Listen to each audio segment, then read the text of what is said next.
Good afternoon. On behalf of the Economic Development Board, I also want to thank CEDA, KPMG, the supporting committee, the many people who led the workshops, and in fact,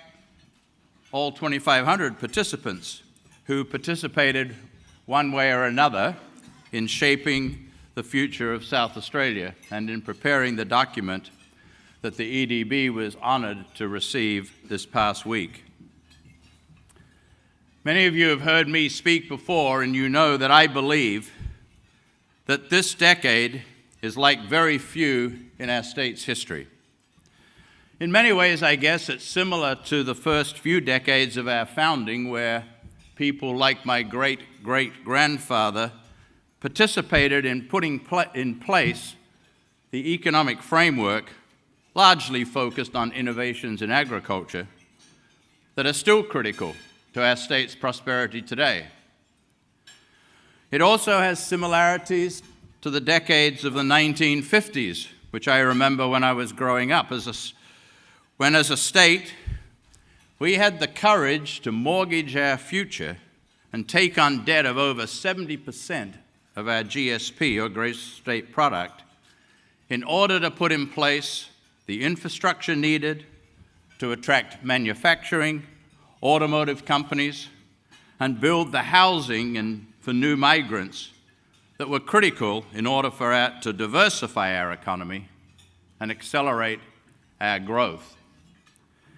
I believe that this decade is another transformative period when we are being asked to create the economic pillars for our future generations.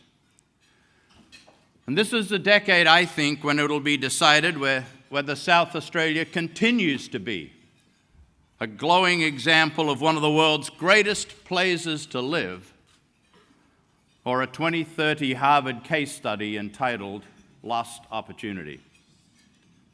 And the message from this work is clear. You have demonstrated that the public, private, non-profit sector can successfully work together and indeed invest together in not only making bold plans, but in fact executing those plans in order to increase the opportunity and prosperity of all people in South Australia, and do it in a way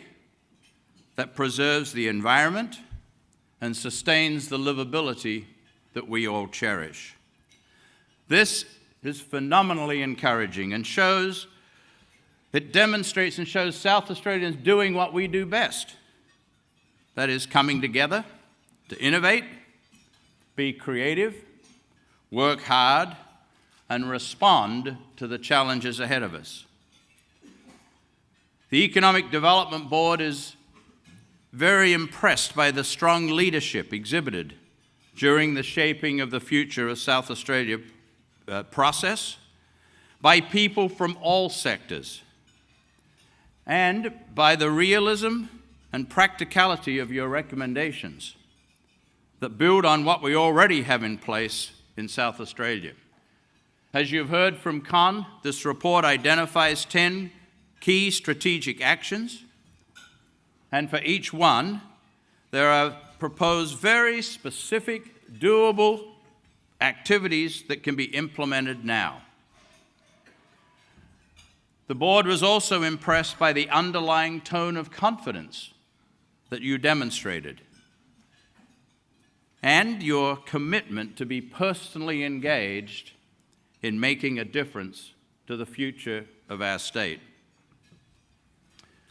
As you heard, many of the members of the Economic Development Board participated directly in the process. And as we saw what was emerging, we shared our excitement with the Premier, who asked that the team present an early draft of the work at the all-day planning session of his newly formed Economic Development Committee of Cabinet. And I think it's a real testament to the collaborative nature of the process and the fact that really we're all on the same page concerning the timeliness of this work, that today, instead of, as originally planned, me sharing the EDB's response and what we would be recommending, that today we have the Premier here sharing his government's priorities. Premier, your vision and state's economic priorities, sharing those less than 30 days after getting a first glimpse of the work, and a week after the EDB formally received the final product, is, I believe, a very encouraging statement in and of itself. If business, government, social agencies, and the community can invest and continue to work together like this,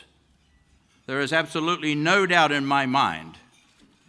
that South Australians can reach even greater heights of prosperity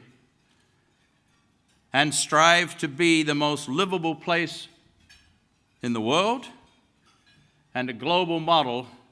for 21st century living and well-being.